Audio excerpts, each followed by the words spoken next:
Good morning বন্ধুরা, আমি চলে এসেছি আবার। কাল রাতে আমি তোমাদের দেখিয়ে রেখেছিলাম যে আমি সবজি কেটে রেখেছি। দেখো সকালে কি তাড়াতাড়ি ঝটপট রান্না করে ফেলেছি। দেখো বন্ধুরা, কালকে আমি রাত্রিবেলায় কেটে রেখেছিলাম ভেন্ডি। এই ভেন্ডির তরকারি হচ্ছে। দেখো পাঁপড় ভাজা, পটল ভাজা, সোয়াবিন ভাজা এবং ভাত। আজকের এইটুকুই মেনু। আজকে মঙ্গলবার, নিরামিষ, সেই কারণে এইটুকু রান্না। আবার রাতে এসে রান্না করব। তো বন্ধুরা দেখো ঝটপট রান্না করেছি। আর টিফিনে হবে চাউমিন।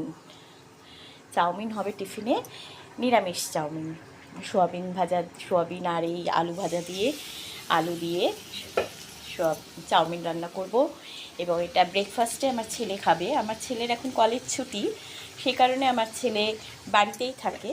2 তারিখ থেকে ওর পরীক্ষা। তো সে কারণে আমাকে ওর মনের মতো রান্না করে রেখে যেতে হয়, না হলে ও দুপুরে খায় না। খাওয়া নিয়ে ওর একটা বড়ই সমস্যা বন্ধুরা।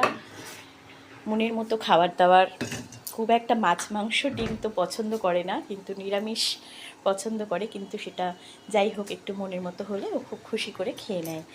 তো বন্ধুরা আজকের মতো এইটুকুই। আবার দেখা হবে কোনো এক সময়, কোনো এক